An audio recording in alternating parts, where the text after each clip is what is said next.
Loft Music Sud Radio, Yvan Cugius. Il n'y a pas de mauvais musiciens, il n'y a que des mauvaises musiques. Isaac Stern. Merci d'être avec nous, bienvenue dans le Loft Music sur Sud Radio, merci d'être là pour démarrer cette année, on vous la souhaite bonne cette année 2024, tout en musique, en rencontre, voilà, en amusement, en eau minérale, enfin tout ce que vous aimez pratiquer tout le temps, comme nos invités qui sont autour de cette table. On est content de les accueillir parce qu'on a souvent eu l'un d'entre eux, mais qui n'était jamais venu nous voir avec son groupe, son histoire, sa première grande histoire, si je puis dire, musicale. Le reste, ça nous ne regarde pas, comme il y a l'autre. Il amène son ami qui est avec nous ce soir, cet après-midi. L'un s'appelle Marco et l'autre s'appelle Yarol Poupeau, les FFF. Les flammes de Barbès, les drames de Barbès, le charme de Barbès, la gamme de Barbès. Souvenirs des FFF qui sont avec nous. Merci les garçons d'être là, merci à tous les deux. Merci à toi. Et puis vous nous offrez un live qu'on aura tout à l'heure, dans pas longtemps d'ailleurs, dans cette émission sur les magazines. On en est ravis, c'est un extrait de votre nouvel album qui arrive 23 ans après, enfin blablabla. On va en parler évidemment cet après-midi avec vous également. Et c'est bien parce qu'on pratique toujours cet éclectisme dans le Loft Music qui nous convient et dont nous raffolons. Je vais y arriver. Il s'appelle Christian Morin et il est dans le Loft et pas toujours sur Radio Classique donc.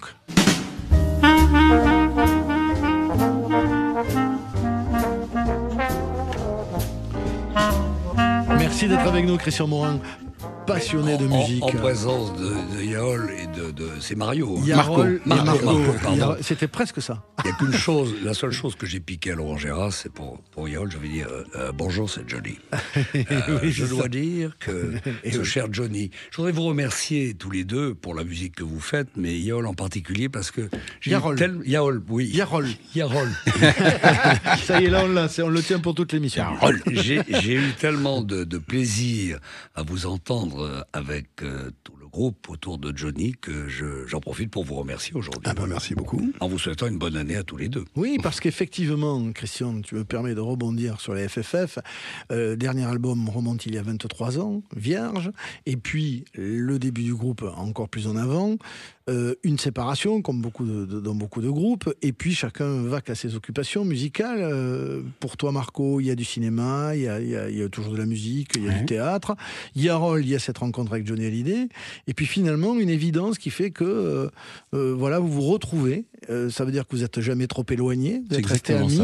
C'est exactement ça. C'est ça qui a permis la reformation. Il y a l'amitié qui est toujours restée. Il y a quelquefois des ruptures qui dépassent le musical. Dans les groupes, on ne peut plus se parler parce qu'humainement, on ne veut plus se voir. Là, on va dire que fondamentalement, l'amitié, elle n'a pas été ébréchée, mais pas d'un poil, pas d'un cheveu. On en a encore d'ailleurs. Et Yarol notamment. Yarol notamment, oui. C'est assez chevelu le truc des FFF. Mais c'est vrai qu'en fait, on n'avait pas... comme je dis souvent, c'est comme dans une psychanalyse, on avait arrêté mais on n'avait pas fini. Et donc quand on a la sensation d'avoir des choses à terminer, enfin toujours sur le champ de bataille, et donc c'est ce qui permet une reformation aussi gracieuse que celle-là. Ouais. On est toujours dans l'incertitude là-dessus, Yarol Poupeau, parce qu'il faut quand même un feu sacré dans un collectif, dans un groupe. Il faut qu'il y ait un truc comme ça, une flamme. On n'est pas sûr de la retrouver.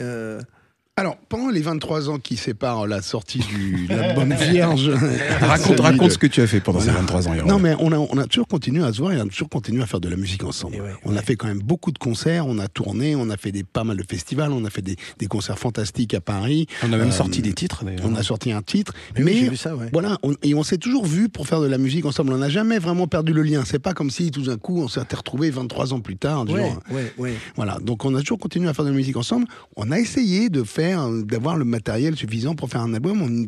On n'était pas vraiment content, on trouvait pas ça à la hauteur. On avait des morceaux, on retournait en studio, on réécoutait, on disait non, pour revenir avec un album d'FFF, il faut vraiment que ce soit une tuerie et qu'on soit hyper contents tous du truc. Et là, c'est le cas. Et il y a quand même un petit secret à dire aux gens, aux auditeurs, c'est que un musicien, il reste musicien toute sa vie. Je pense que on pense, on rêve, on dort et on imagine de la musique toute sa vie. Moi, c'est le truc qui me rend le plus heureux. On est heureux grâce et à de la musique. me dire que Bien sûr. quand j'aurai 150 ans, parce que Tu vas y arriver. c'est moi le premier homme français qui vivra jusqu'à 150 ans, je continuerai à penser, à rêver de la musique. Ouais. Donc voilà. Et ce que tu as dit, cette chose qui résume bien les choses, Yarol, qu'avec FFF, vous jouiez de la musique avant de boire des coups, en fait. C'est-à-dire qu'il y a quand même un côté assez sérieux dans le groupe où vous êtes... Avant, c'est ce que tu as dit, pendant... J'étais sous quand j'ai dit ça.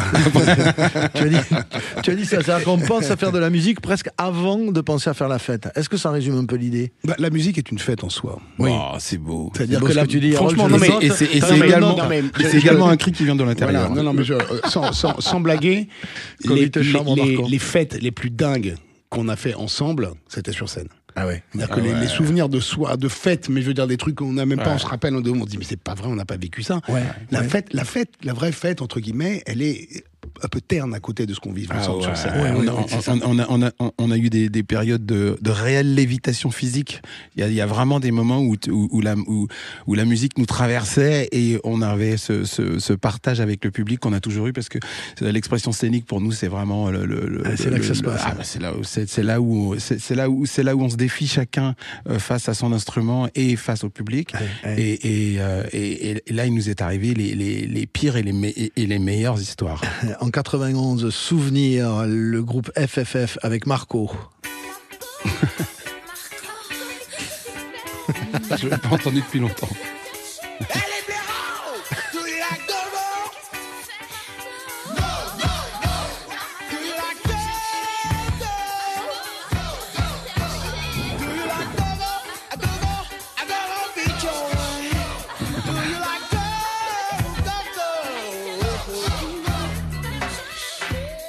Premier album du groupe Blast Culture. C'est l'intro, mais démarre les gars. Voilà. Aujourd'hui on l'aurait pas fait si long, je peux te C'est dire. pas la version édite. Il y a une longue intro. En fait, on est Go, vraiment go, go. on est dans ça groove grave, on est dans le funk vraiment un peu vraiment funk assumé là, plus funk que rock d'ailleurs. Là. Ouais. C'est ça, c'était l'ADN du groupe au départ. C'était vraiment ça ou c'était déjà depuis le début le mélange? Depuis le début, c'était le mélange. C'est-à-dire que depuis le début, sur ce premier album, là, effectivement, on écoute cette chanson Marco qui est vraiment presque un hommage à la musique qu'on appelait le go-go, justement, c'est ça, et tout ça. Ouais. Donc oui, c'est vraiment un morceau funk, mais sur le même album, t'as des titres comme Devil in Me ou Santa Claus is Back in Town, et des trucs qui sont des morceaux beaucoup plus rock. New Funk Generation. New Funk Generation. Enfin voilà, donc de toute façon, nous, le concept, c'est ça, c'est de pas se poser la question de si c'est du funk, du rock, du reggae ou peu importe, c'est juste de s'embarquer dans des directions variées, et de se faire plaisir et de prendre notre pied, quoi. C'est toujours pareil aujourd'hui, parce qu'à l'époque, le fait d'éviter les cases se comprenait mieux, parce qu'il y avait peut-être ce phénomène plus marqué d'être mis dans des cases. Aujourd'hui, on a l'impression qu'on allait un peu libérer tout ça. C'est vrai. Et donc, est-ce que vous avez la même démarche, alors que les choses autour de vous ont changé ? Bah oui, enfin, je veux dire, c'est des questions qu'on se pose pas, en fait. Quand on commence à se mettre ensemble pour faire de la musique, il y a des morceaux qui sortent, il y a des trucs. Après, c'est pas à nous de savoir où les ranger, quoi. Nous, non, je pense qu'il faut lier ça à l'intime conviction et au plaisir. C'est vraiment ça qui nous meut à chaque fois qu'on fait de la musique. Et ce qui nous intéresse, c'est ça, c'est de nous surprendre quand même les uns les autres. On aime bien s'amuser, on aime bien se faire des petits challenges comme ça, des trucs comme ça, des sorties de route musicales, on va dire. Mais la première sensation, c'est le plaisir qu'on prend à... Il y a quelqu'un qui est mort. Qui est tombé, mais c'est pas très grave. C'est pas très grave, tout le monde s'en sort vivant. C'est l'histoire à la fin, c'est toujours ça. Je croyais que la chasse n'était pas ouverte. Mais... En 93, les FFF, il y a Silver Groover.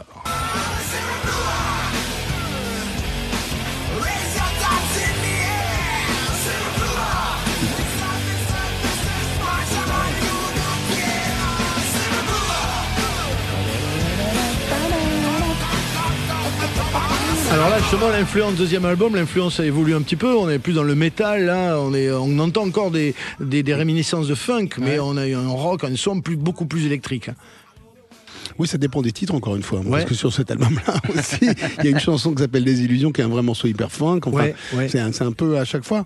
De toute façon, en majorité, il y a quand même une couleur globale qui se dégage d'un album. Oui, il y a une couleur globale. Écoute, c'est sûr que par rapport à... tu sais, c'était aussi l'époque, ça s'est sorti en 93 ou 94, tu sais, il y avait une Nirvana qui était passée par là, il y avait le grunge, et il y avait effectivement des groupes comme Fishbone, les Red Hot Chili Peppers, qui mélangeaient vraiment toutes ces influences. Et donc, nous, on était un petit peu dans cette lignée là, quoi. Oui, oui. Quand on fait ce genre de musique, on cherche un son qu'on n'a pas forcément en France. Ah, ça c'est clair. Ça veut dire que celui-là, vous l'avez cherché au Royaume-Uni, premier album c'était aux États-Unis, c'était vraiment parce que en France on n'avait pas ça, il fallait aller chercher ailleurs. Moi, je pense qu'en prenant le temps, on aura trouvé les producteurs capables de faire le son qu'on cherchait. D'ailleurs, la première maquette qu'on a faite, on l'a faite avec un garçon qui s'appelle Sodi, qui est ensuite parti enregistrer des gens comme Fela ou des trucs comme ça. Donc, il y a toujours eu des génies du son en France. D'ailleurs, il y a une culture comme ça dont sont servis les garçons de la French Touch, d'ailleurs, parce que ils sont pas allés ailleurs pour faire leurs morceaux, ni leur son, quoi. Oui. En 96, il y avait le pire et le meilleur en version live. Je ne sais pas mentir, ça les femmes me pardonnent, mais la vérité n'a jamais excité l'homme. La vie est faite de royaume. Ah, c'était énervé, hein. Très très énervé sur live. C'est toujours le cas, quand on est en live, on met un peu des points sur les tempos à chaque fois. Ouais, c'est clair, c'est clair. Mais systématiquement. Mais c'est pas si bien que ça finalement. À la réécoute, moi parfois je me dis que on loupe le nerf du morceau. Il y a un endroit parfait, genre rythmiquement pour les morceaux. Il y a une science du tempo sur scène, c'est difficile effectivement de pas se laisser embarquer par la cavalerie et de retenir le truc. C'est-à-dire qu'on y arrive, c'est bon. Et c'est bon, ouais. C'est comme l'amour. Exactement. On a d'autres sensations. Là, on est sur un album qui revient en français dans les textes, alors qu'on était parti en anglais avant. Pourquoi c'est toi qui as écrit la plupart des textes? On a toujours fait ça. On a toujours fait des textes et français et anglais. Mais là, il y avait aussi de l'anglais là, où il y avait sur le troisième album. Le troisième. D'accord. À chaque fois. On a toujours fait ça. D'accord. Dernier album en date, en tout cas en mars 2000, pas du tout en date, mais en mars 2000, c'est Alice. Avec toi, je suis un homme heureux. Alice. L'album s'appelle Vierge, c'est le dernier album en date, c'est bien ce que j'ai. C'est ça. Et là, on entend Alice. Par exemple, celui-là, je le trouve un peu lent. Tu vois? Ce titre-là? Ouais, celui-là, si on le refaisait aujourd'hui, j'aurais mis deux points plus de tempo, quoi. Tu vois? Ouais. Il a une lourdeur, mais un peu trop, quoi. Là on sent qu'on est après le déjeuner. C'est l'éternel problème. Je veux dire, quand on écrit des titres et qu'ensuite on les joue sur scène, une fois qu'on a fait 150 dates, on a envie de les réenregistrer quelquefois différemment. Il faut l'assumer, c'est pas toujours simple, ça. Faut lâcher au moment donné. Il faut dire, bon voilà, c'est un moment. Un studio, c'est un moment, finalement. Des fois, il y a des choses qu'on assume mal, qu'on regrette dans ce qu'on a fait, Yarol. Au studio, tu veux dire? Ouais, dans la discographie, on se dit, putain, ça, je l'ai raté. Heureusement. Ouais. T'imagines, le mec est fier de tout ce qu'il a fait. Non, écoute, moi, tout ce que j'ai fait, simple. c'était fantastique. Je me suis jamais trompé. Mais on assume, heureusement. On assume tout, évidemment. Heureusement, après, on n'assume pas. Moi, je sais que. Mais je veux dire, c'est ça. Il y a des choses que tu n'assumes pas. Est-ce qu'il y a des choses que tu n'assumes pas? Le jour où je rentre en studio, enfin, je sors de studio et je me dis, là, j'ai fait l'album ultime, parfait. Il n'y a aucune erreur. J'arrête. Ouais. C'est parce que justement, on est tranquille alors. Parce que voilà, tu vois, c'est parce que justement il y a des trucs, tu dis putain la prochaine fois je ferai ça différemment et puis là je me dommage, j'aurais plus aimé. Heureusement c'est ça le moteur aussi qui nous donne envie de continuer à écrire, de continuer à enregistrer, et de continuer à faire de la musique. Alors après quand on se retrouve en studio, il faut savoir s'arrêter à Mona Lisa. Moi c'est le fameux truc. Il y a un moment il faut décider que le tableau est terminé et parfois c'est un crève-cœur parce que tu dis mais non je sens qu'il y a encore un endroit on n'a pas assez fouillé machin tout ça. Moi je pense que il faut laisser la musique à un endroit et ensuite faire des lives ou réenregistrer les morceaux, c'est pas très grave quoi. Ouais. Absolument. Ça s'appelle Les Magazines, ce titre qu'on va écouter maintenant. Vous êtes en live, les garçons. Marco Prince et Yarol Poupeau dans ce Loft Music pour nous interpréter cet extrait de l'album Ice Cream. Et on pratique ici, Christian, tu le sais, tu es déjà venu, l'applaudissement de confiance avant les lives. Merci d'être avec nous. Bravo.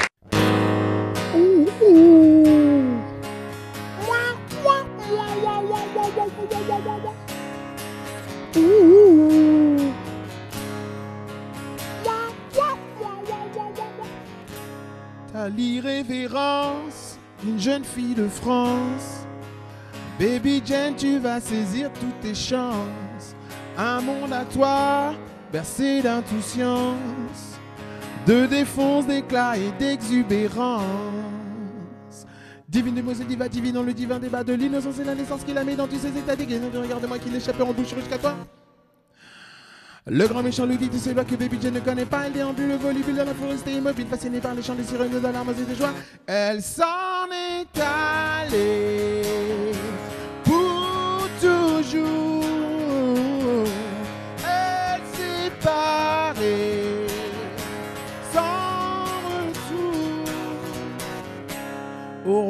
secret de tes sensations fortes. Baby Jane, tu vas défoncer les portes. Rien ne résiste à ton sourire de guerre. Tu es la reine des démarches meurtrières. J'ai posé ma bouche 200 fois sur la tienne. Mais baby Jane, tu supportes pas les mystères. De l'amour, tu n'aimes que le savoir-faire. Tu veux que ça swing, qu'on termine en enfer. Divine demoiselle diva, divine dans le divin débat de l'innocence et l'indécence qu'il a mis dans tous ses états déguisés. Regarde-moi qui les chasseurs en bouche jusqu'à toi. Le grand méchant loup qui t'est celui que baby Jane ne connaît pas. Elle dit en vue vers le vivre dans le elle s'en est allée pour toujours. Elle s'est barrée sans retour.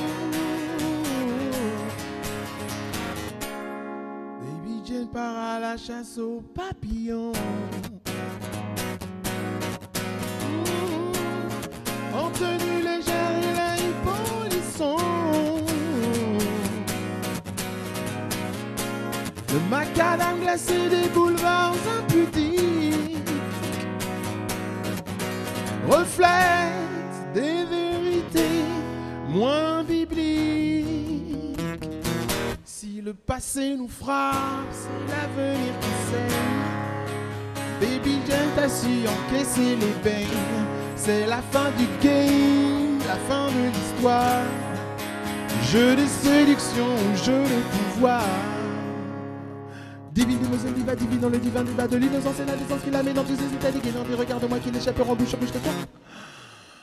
Le grand méchant loup qui celui que baby Jane ne connaît pas. Elle déambule, volubile dans la forêt, c'est immobile, fasciné par les chants de sirènes et d'alarmes et des joies. Elle s'en est allée pour toujours. Elle s'est barrée sans retour.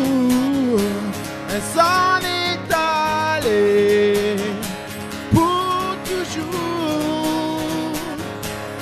Elle s'est barrée.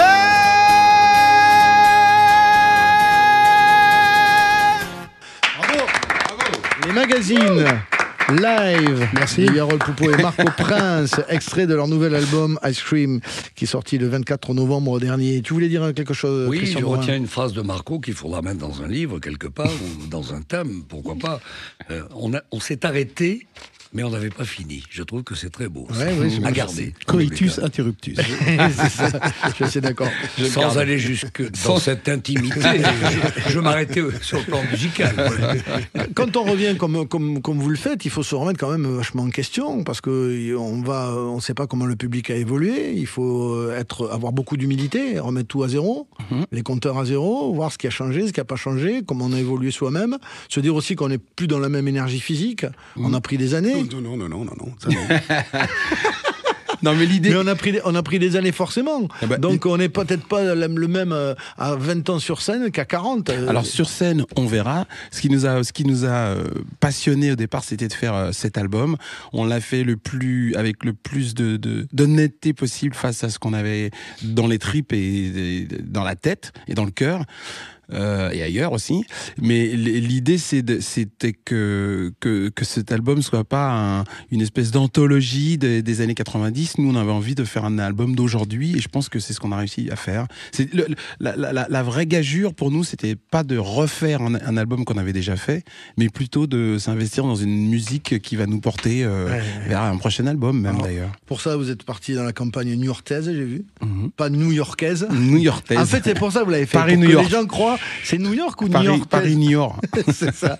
Parce que voilà, il fallait s'isoler et se retrouver aussi les sensations humaines, j'imagine, et voilà, être dans la solidarité, dans l'échange. C'était ça l'idée, en fait, de partir là-bas.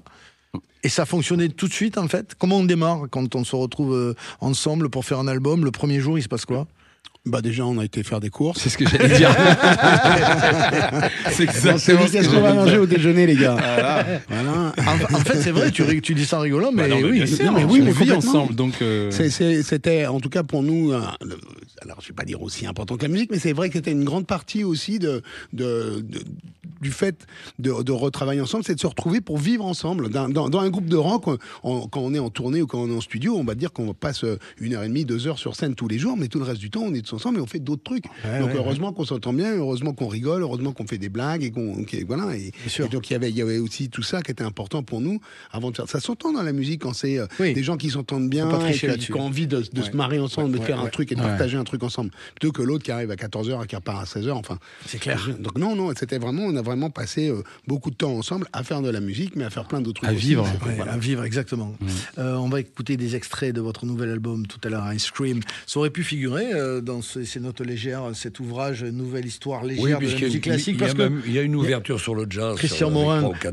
Parce qu'il y a l'informisme. Moi, j'ai souvent entendu des musiciens dire dans le jazz, quelquefois, il vaut mieux un bon gueuleton, un bon graillou qu'une bonne répétition. Quelquefois, oui, ça peut aider. Ça rejoint ce que dit Harold un peu. Tout ce que Marco et Harold viennent de dire, je le partage entièrement par rapport au quartet avec qui je travaille. Si on ne s'entend pas, moi, j'ai toujours été pour une entente avec des musiciens peut-être moins bons, mais que des musiciens excellents. Il veut des musiciens qui picolent bien, qui jouent bien des fois. Et qui pinaillent sur un truc. Il y a quand même cette humeur, et le public le sent. Le public le sent. Ça, on ne peut pas le tromper. On est contre les chieurs, nous aussi. Exactement. Alors après, on a de la chance parce qu'on a des épées dans FFF, mais franchement, on se l'est tous dit, on préfère 1000 fois, parce qu'on passe 75% de notre temps avec ces gens. Si c'est pas des gens avec lesquels tu t'entends, avec lesquels tu partages des valeurs, tout simplement. La musique, elle s'en ressent. Donc, tu vois, c'est de la musique à vivre aussi. Donc, tu as raison, Marco, bien sûr. Voilà. C'est très important d'avoir ça. Est-ce que Christian Morin, dans ces notes légères, ces anecdotes qui sont ponctuées illustrées par tes dessins, on va en reparler tout à l'heure, juste après la pause, il y a peut-être une anecdote qui m'aurait échappé de gens qui jouent ensemble sans s'aimer, par exemple, ou des jazzmen, ou des gens... Parce que moi, je l'ai entendu déjà, ça, dans mon parcours. Dans le bouquin, mais qui se détestaient, qui jouent ensemble, quoi. On s'aperçoit que dans la musique classique, c'est comme partout dans le milieu du cinéma, quand je vois les remises. Il n'y a qu'à Hollywood où ça marche parce qu'ils jouent le jeu. Mais les Césars chez nous, ou les Molières, tous ces gens qui se font la gueule parce qu'ils sont jaloux d'un tel ou un tel qui a un prix. Et qui se font le bisou en disant je t'aime. Dans le livre, les vacheries, par exemple, Brahms, qui quitte une soirée, dit s'il y a quelqu'un que je n'ai pas insulté, je lui demande pardon. Bon, déjà, c'est Brahms. Mais tous ces gens-là se détestaient. Il y avait une forme de jalousie. Mais pour rester avec ton accent, Yvan, je vais te raconter une petite anecdote qui a un rapport avec un de tes projets. Dans Tosca, on a beaucoup parlé de Callas à la fin. Ah oui, je sais où tu vas aller. Vas-y, Christian. Dans Tosca, il y a une fin terrible, violente, puisque Tosca... c'est moi, c'est ma mère qui m'appelle, mais j'attends la fin de l'émission. Non, on peut le dire, c'est un contrat qui arrive pour un concert. Et alors, dans Tosca, il y a à la fin, donc, l'héroïne qui va tuer le commissaire de police parce qu'on va fusiller son amant, et la fin est terrible. La cantatrice se jette par-dessus le décor dans le Tibre, puisque l'histoire se passe à Rome. Et à chaque fois, on mettait des sécurités, un matelas pour protéger. Je sens venir la fin. Etc. Et il y en a même une fois, on a oublié de mettre une protection. C'est Jean-Laurent Cochet, le professeur de théâtre, qui m'avait raconté ça. Et on a entendu hurler. Malheureusement, elle s'est un peu abîmée. Mais là, nous sommes en 1946 au Capitole de Toulouse.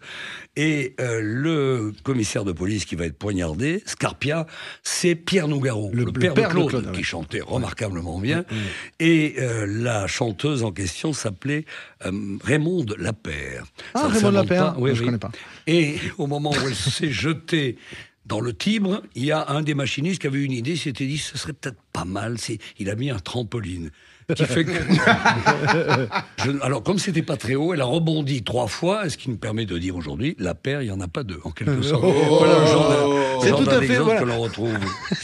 Note légère et résumée dans cette voilà, il y en a plein, il y a plein d'anecdotes, il y a les critiques aussi ça. sur des œuvres, il y a le bruit du clavecin est identique à celui de 2 squelettes copulants sur un toit de tôle ondulée. C'est un chef d'orchestre qui était un Britannique, Sir Thomas Beecham, homme très très drôle, qui un jour, lors d'une répétition, a dit « Excusez-moi, le trombone, en regardant sa partition, le trombone est un tout petit peu fort. Maître, il n'est pas encore arrivé. Mais quand il sera là, vous lui direz qu'il Le mec qui retombe sur ses pieds. Merci Christian Morin d'être avec nous dans ce Loft Music qui reçoit également Yarol Poupeau, Marco, FFF pour ce nouvel album Ice Cream dont on reparle bien évidemment après cette petite pause sur Sud Radio. Ne bougez pas. Le Loft Music Sud Radio, Yvan Cugius. On devient fou, on pète des plombs. Un Loft Music qui reçoit cet après-midi FFF, Yarol Poupeau et Marco sont là, ils sont en tournée, ils seront le 15 mars à La Rochelle, la tournée est dense les amis, l'Olympia est déjà plein, c'est le 3 avril prochain et puis ça passe par les bons endroits, le Bikini avec le bon catering d'Hervé Sansonetto, le 19 avril, voilà, Perpignan la veille, au Mediator, une jolie tournée, parce que voilà, il y a une vraie attente, ça rassure, si c'est vachement intéressant de savoir que voilà, les dates sont quasiment pleines partout et que ça va voilà, l'envoyer sur scène, effectivement.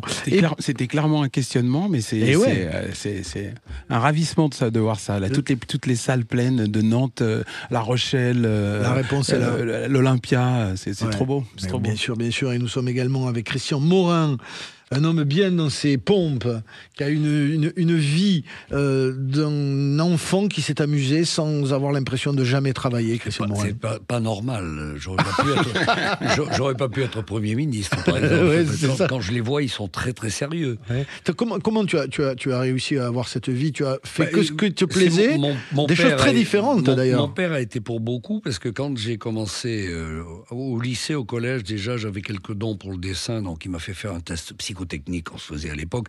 C'était au siècle dernier, vous n'avez pas connu, messieurs. Et là-dedans, il y avait des réponses favorables à la littérature, au dessin, à la musique, etc. Et t'as tout fait, en fait. Puis mon père, un jour, me dit, ce serait bien, tu sais, les gens qui avaient connu la guerre, il dit, ce serait bien que tu fasses de la musique, on ne sait jamais. Lui, il jouait du jazz. Pas du tout. Non, pas lui, du tout. Il jouait pas, lui. Non, c'est mon prof. Alors, je dis à un copain, j'ai dit, écoute, alors la mode, là, vous n'étiez pas né, mais dans les années 60, la déferlante, Johnny, Presley, les débuts des Chaussettes Noires que j'allais voir avec Eddie et toute l'équipe, Dutronc bien sûr, et c'était, tous les mecs jouaient ou le début de When I Say au piano dans les surbooms pour draguer, ou alors de la guitare, c'était à la mode. Et le copain me dit, mon père est prof de clarinette. J'ai dit, ça m'intéresse, et donc j'arrivais avec ma clarinette, ça n'intéressait personne, donc, mais je draguais quand même dans les surprises parties. Alors après la clarinette, les Beaux-Arts, et puis la radio est arrivée quand je suis arrivé à Paris, le dessin humoristique. Ça a commencé par Europe 1, il y a Radio Classique en ce moment, les matinales sur Radio Classique. Il y a eu RMC pendant 5 ans avec Jean-Pierre, avec Coco. Et alors ce qui est rigolo, c'est qu'il y a eu 5 ans de TF1. Et ça, dans ta carrière, c'est marqué au fer rouge. Et c'est marqué au fer rouge. C'est-à-dire qu'encore aujourd'hui, les gens te disent, mais la roue de la fortune, Christian Morin, quoi. C'est toute la musique que j'aime pour Johnny, presque, en quelque sorte. C'est ton tube. C'est ton tube. Mais d'ailleurs, j'envisage sur ma tombe une chose, je vais mettre une petite roue de la fortune. Les gens mettront 1 euro, appuieront sur un bouton, et la roue s'arrêtera, et on entendra ma voix qui dira banqueroute. Et on récupérera l'argent, bien sûr, sera Mais Christian, toi, au fond de toi, tu es quelle image tu as de toi? Celle d'un musicien avant tout, d'un animateur, d'un dessinateur? Comment toi, qui tu es toi? Écoute, est-ce que tu es tout ça à la fois? Je vais te répondre. J'ai déjà donné cette réponse à Marcel Julien, que j'avais rencontré, qui m'avait posé la question. C'est comme si j'avais un petit vélo d'enfant, avec les 2 petits trous, tu sais, qui évitaient qu'on se casse la gueule. C'est-à-dire... Quand la radio ou la télé, j'en ai un petit peu ras-le-bol, ça m'est arrivé quand j'en faisais un petit peu trop. Et puis, à ce moment-là, j'allais du côté de la clarinette, je faisais un peu de jazz dans les clubs de jazz, la Huchette, bien sûr, tous les clubs à Paris, puis les concerts. Et puis, après, il y avait le dessin de l'autre côté. Donc, l'équilibre... tout serait équilibré, puis après il y a eu le théâtre. Ouais, mais la musique n'était pas ton kiff fondamental. Si tu jouais pas clarinette, c'était pas grave alors. Non, je sais pas, parce que c'est arrivé très tôt à l'âge de 15 ans, et puis on a eu la chance de jouer avec des musiciens de jazz américains.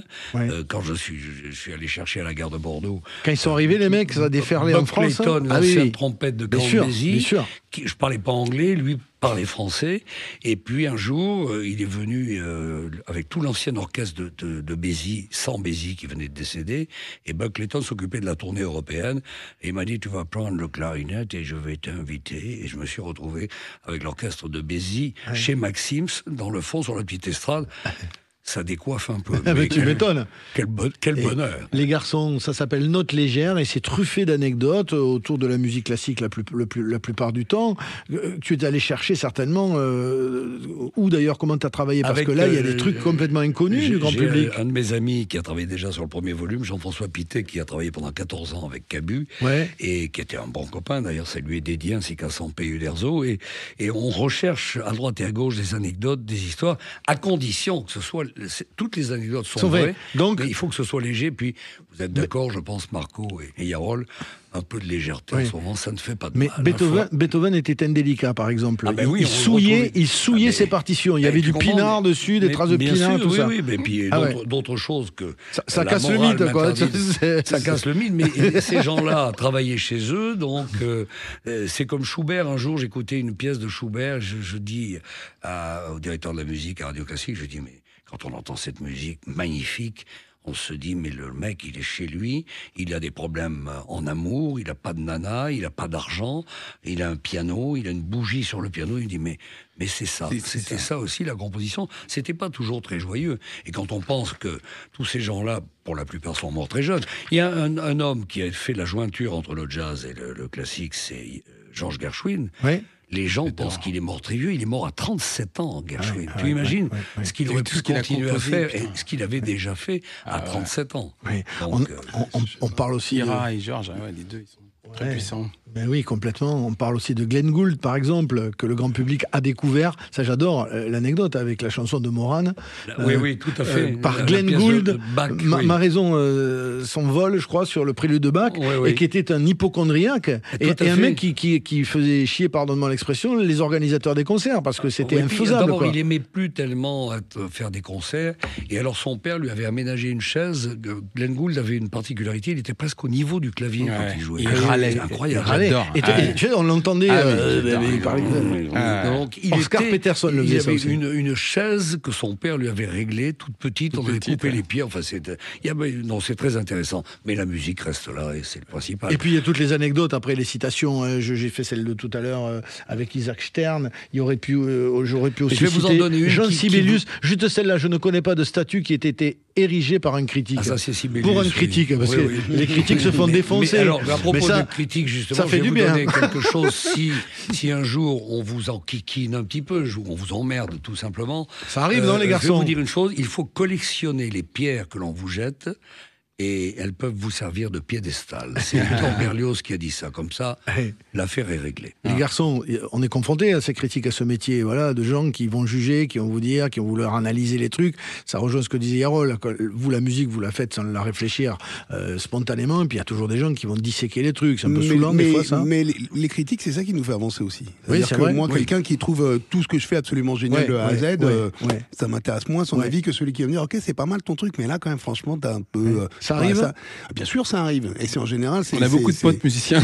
Et en général, c'est des gens que après un concert, par exemple, le mec qui va me dire c'était fantastique, c'était génial. Ok, super, merci, ça me fait très plaisir. Monsieur qui me dit bon, écoute, là, franchement, j'ai trouvé que c'était un peu faiblard. Là et là. Si c'est réfléchi et si c'est une critique, on va dire constructive. Voilà. Parce que peut-être ça vient d'un collègue, un mec qui fait la même chose que vous, mais celles qui viennent des journalistes ou des gens, qui sont pas forcément musiciens, qui font des gros raisonnements, parce que des fois c'est difficile à supporter. Non, mais moi je me souviens qu'avec FFF, la première année où on est sorti, on a un peu défrayé la chronique parce qu'on avait signé un album aux États-Unis, on avait eu une espèce de truc, une mise en avant par Sony, chez qui on était, qui était assez puissante. On avait eu, j'ai demandé à voir la campagne de presse de l'année entière à la fin de notre tournée, et j'ai tout pris. Ah ouais. J'ai tout pris. Et j'ai tout lu. Mais j'ai vraiment tout lu. J'ai lu toutes les lignes de tout le truc de la première tournée. Je n'ai absolument rien appris qui nous fasse évoluer dans la musique. Et depuis, je n'ai plus jamais lu une critique. C'est intéressant ce que tu dis. Et ça ne veut pas dire que les critiques ne m'atteignent pas et qu'il y en a pas certaines qui me... mais t'as pensé que ça se servait à rien, en fait? Non, mes pères me soignent mieux que les critiques. Mais c'est intéressant ce que dit Yarol. Moi, je préfère la critique à l'indifférence. Oui. Joli, attends, je vais noter ça aussi. Oui. La prochaine fois, j'ouvre l'émission avec ça et je dis Yarol Poupo. Yarol Poupo. Mais moi, j'avais un critique qui m'avait dit, dans une critique, la première année, pour un même concert où on revenait l'année suivante, il avait dit ce clarinettiste Christian Morin est riche de nuances. Bon, c'était joli, c'était intéressant pour la clarinette dans tous les registres. L'année suivante, il a des nuances très colorées, mais il y a toujours les mêmes mots. Nuances. Alors, juste une question. Cette année, il a fait preuve de nuance. Est-ce que la notoriété importe maintenant auprès de votre public? Je parle de Yarol aux côtés de Johnny, etc. Est-ce que ça pèse un petit peu dans le public qui vient vous retrouver? Vous avez une fidélité de public, parce que ce qu'on a entendu au début de l'émission, c'était déjà au siècle dernier, messieurs. C'est sûr que le fait d'avoir travaillé aux côtés de Johnny Hallyday, qui est une telle icône et qui a un tel, enfin, je veux dire, les gens, on t'a repéré surtout. Bien sûr, on m'a repéré, mais si tu veux, moi, c'est vrai que j'ai fait des concerts des fois, et les premiers rangs, c'était des mecs de 75 balais avec des t-shirts avec des loups, voilà, un peu solide. Des fois, il y en a qui viennent pour la musique et c'est super, et ça me fait très plaisir. Il y en a qui viennent aussi pour voir l'homme pour le mythe, voilà, c'est ça. L'homme qui a vu l'homme. Et voilà, et puis tu sens qu'ils sont pas forcément. Mais bon, enfin, je veux dire. Moi, j'assume complètement. C'est un mec qui a tellement marqué les gens. Nous acceptons tous les publics. Oui, absolument. C'est ce qu'il faut, mais bien sûr. Il n'y a pas de public. Surtout. On se retrouve dans quelques secondes, les amis. Il est FFF, Yarol Poupo, Marco. Et puis, nous avons également le plaisir d'accueillir Christian Morin pour ses notes légères chez First Edition. Et dans quelques secondes, on fera un petit tour de cet album, le nouvel album d'FFF, Ice Cream. Yeah. Dans le loft, sur Sud Radio, évidemment.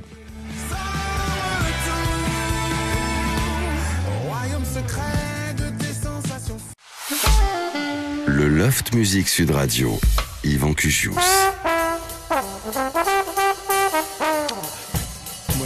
Ça, c'est du swing, c'est du trombone. Et ça illustre la présence cet après-midi dans le Loft Music de Christian Morin à propos de son ouvrage préfacé par Franck Ferrand aux First Edition, Notes légères. Ça, c'est Patrick Bagby, l'excellent tromboniste avec qui je joue, et on démarre. Là, j'aime beaucoup les trombonistes moi-même. C'est vrai? Oui, je joue du trombone. Ah, tu es tromboniste? Alors voilà un instrument. Il fallait le dire. Que j'ai découvert après sur le tard, c'est un instrument que j'aurais beaucoup aimé. Tu vois, ouais. Qui est un cuivre. Qui est un cuivre alors que toi tu es un bois. Je suis un bois. C'est ça. Et on ne fume pas dans les bois. Et pas sans soif. FFF, Yarol Poupo, Marco sont là. On va écouter quelques extraits de leur nouvel album. Ils sont en concert dans toute la France. Ça passe par l'Olympia de Paris le 3 avril prochain. Et puis toutes les dates que vous pouvez aller chercher sur leur site officiel pour réserver les billets qu'il reste. On fait un petit tour sur cet album Ice Cream. On en parlait tout à l'heure. Et cette campagne, non pas new-yorkaise, mais niortaise, qui vous a inspiré pour notamment nous proposer dans cet album All Right.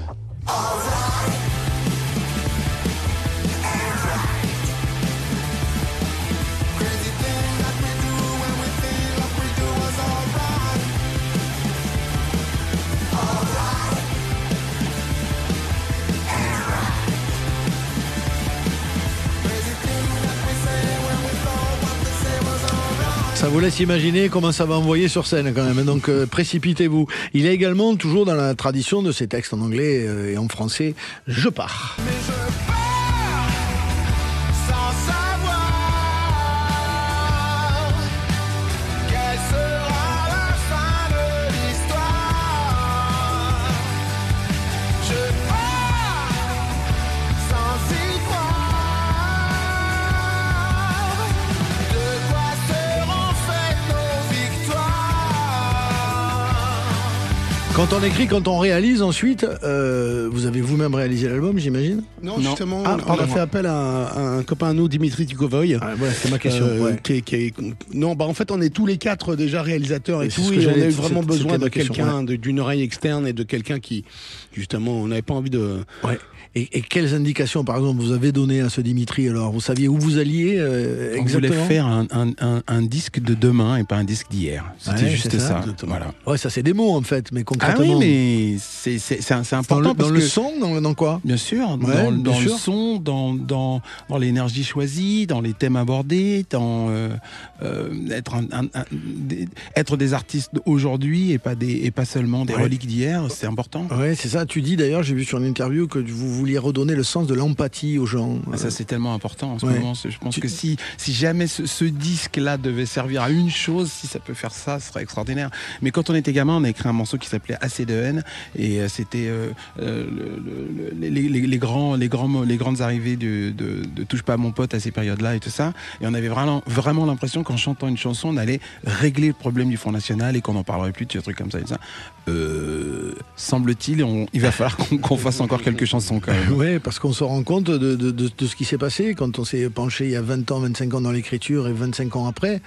On prend conscience peut-être de manière plus forte de ce qui s'est passé entre-temps. En tout cas, de ce qui a stagné et de ce qui a évolué, bien sûr. Oui, et de ce qui a dérivé aussi. Bien sûr, bien sûr. Qu'est-ce qui a dérivé dans notre société aujourd'hui, Christian Morin? Oh, pas mal de choses. Déjà, Par exemple. Moi, je suis quelqu'un de plus âgé que vous. Et donc, je parle un peu comme un vieux con, comme l'on dit quelquefois. Pourquoi vieux? On peut être con sans être vieux. Ouais. Exactement, c'est ce que je voulais souligner. Non, je pense qu'il y a un problème d'éducation, un problème de coup de pied au cul. On ne peut plus mettre une paire de gifles. Je racontais avant de commencer l'émission. C'est fait. Si, alors on peut mettre une paire de gifles, mais c'est hors la loi. Mais on peut. Non, mais une petite tape. Il ne s'agit pas de tabasser les enfants. C'est pas ça. Mon père m'a mis des coups de pied au cul. Une engueulade, une punition, ça ne fait pas de mal. Mais l'autre jour, je racontais à Yvan, avant l'émission, une histoire qui m'est arrivée. Je bavardais avec un chauffeur de taxi qui n'avait pas l'air dans son assiette. On parlait un petit peu de la vie. J'aime bien parler avec les chauffeurs de taxi. Et il me dit, voilà ce qui m'arrive. Mon fils a 16 ans, est rentré un peu tard. Il avait bu. Ma femme l'a attrapé, lui a fait une réprimande. Il a insulté sa mère, il a voulu la frapper. Le père s'est levé, il lui a mis 2 gifles. Et le père passait au tribunal 3 jours après parce que le gamin de 16 ans a porté plainte, c'est autorisé. Donc il y a un décalage à ce moment-là. Il y a des garçons, il y a des absurdités qui sont mais je trouve ça sain de ne pas nécessairement frapper des enfants pour obtenir l'expression c'est le coup de pied au cul, c'est plutôt sympathique, c'est une petite réprimande. Attention, tu vas la prendre celle-là, comme disait ma mère. Mais moi je suis de parents africains et vous savez qu'en Afrique la réprimande physique elle fait loi et je me suis bien fait chicoté, comme on dit, par mes parents quand je marchais pas droit. Et parfois, ça m'a aidé à marcher droit, j'avoue.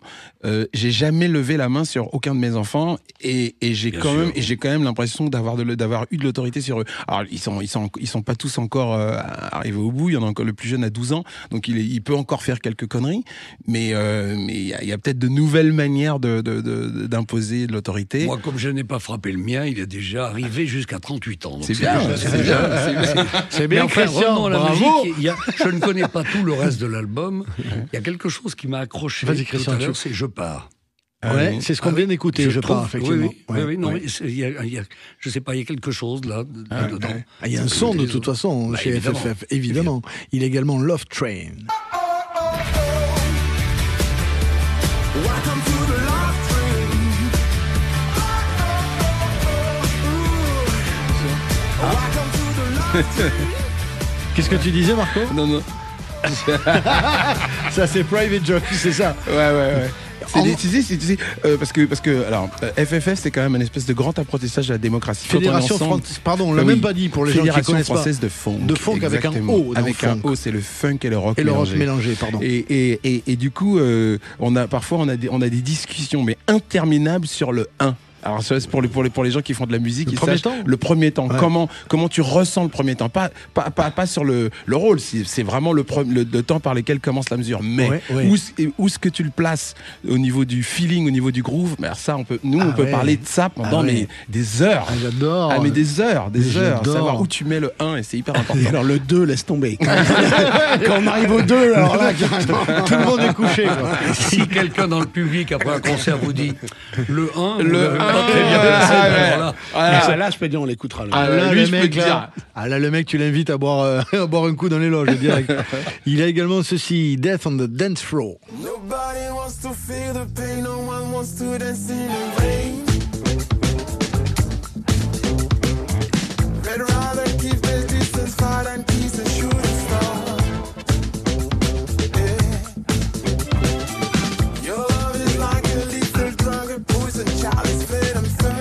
voit quand même toujours un album réussi à cette manière de garder un son, quels que soient les grooves et les beats vers lesquels on va, quoi. Et ça, c'est le cas dans cet album. Il y a des choses très différentes d'un titre à l'autre. Et puis, il y a un son, voilà, qui se dégage et immédiatement, on reconnaît FFF. Donc ça, c'est déjà plutôt un signe de réussite. Il y a également ceci.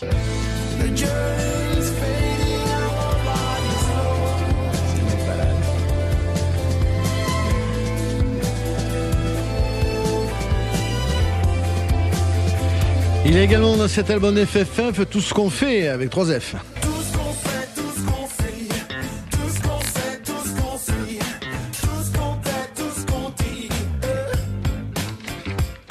Les FFF qui sont en tournée, qui sont venus nous voir aujourd'hui pour ce nouvel album Ice Cream qui est sorti le 24 novembre dernier. Yarol Poupeau et Marco avec la tournée le 15 mars notamment à La Rochelle. Ça passe par l'Olympia le 3 avril et puis par toutes les villes de France. Vous allez voir sur leur site officiel les places qu'il reste à acheter pour aller sur scène et voir les FFF. Et puis Christian Morin qui était avec nous également pour ses notes légères, nouvelle histoire légère de la musique classique préfacée par Franck Ferrand, écrite par et illustrée par votre serviteur, par toi-même, effectivement, Christian Morin, voilà, qui a ce parcours dont on parlait tout à l'heure et qui tous les jours officie sur Radio Classique. C'est gentil de citer, ça fait plaisir, ça. Mais c'est bien, quand même, mais c'est bien normal parce qu'on parle de musique. Donc c'est tellement bien Radio Classique. On s'en fout qu'on soit sur n'importe quelle station. Dès qu'on parle musique, c'est ça qui compte. Et je suis assez d'accord. Oui, c'est une belle station, Radio Classique. Oui, c'est une station refuge pour oublier un petit peu tous les ennuis, tous les soucis. Là, on s'apaise un peu. Juste une dernière anecdote, je t'en prie, si j'ai le temps. Christian. Il faudrait remercier un certain Liszt. Oui, Franz Liszt. Je vais vous dire pourquoi. Pour la qui musique était d'abord. Très égocentrique. Oui, non, puis narcissique. Mais quand même, on lui doit déjà, c'est lui qui a inventé les récitals. Avant, il y avait un pianiste sur scène et quelques instrumentistes autour de lui. Lui, il a inventé le récital. Mais d'une certaine manière, parce que le récital, à la manière de Liszt, c'était différent. Avant, les pianistes, on voulait voir les doigts sur le clavier. Donc le pianiste tournait un peu le dos au public. Il a mis carrément le piano de profil pour qu'on le voit, surtout qu'on voit le profil de Liszt. Et il est allé, c'est extraordinaire, parce que Paganini aussi, lui, il était des cordes qu'il lâchait, Paganini, pour avoir l'air de jouer avec difficulté pour son public féminin. Je reviens à Liszt. Liszt, il a terminé, il mettait 2 pianos. Ce qui fait qu'il changeait de piano pour qu'on voit les 2 profils. Ah, j'adore. Et il avait des photos qu'il dédicaçait. Et quand vous pensez que cet homme a terminé sa vie, l'abbé Liszt, il est devenu prêtre. Donc là, comme on dit dans le Midi... La musique mène à tout. Mathurin, la soutane entre les dents. Vous vous souvenez de ça? Mais oui, mais il y a plein de petits jeux de mots comme ça, truculents, que tu proposes avec Malheur notamment. Et alors, en lisant ce livre, en écoutant FFF, alors là... Absolument. Merci d'être passé nous voir, Yarol, Marco. Merci à Christian et bonne route à vous toutes et à vous tous. Des bisous sur le radio. Absolument, gros bisous partagés. Et l'Olympia, on rappelle la date? Oui, c'est le 3 avril, absolument. Merci Marco de me rappeler ça et merci à Christian. Merci Enzo Ramos a préparé cette émission. Merci beaucoup Enzo. Merci Enzo. Et Maxime Sénat était à la réalisation. Merci mon Max. Merci Maxime. Voilà, merci beaucoup. Bisous.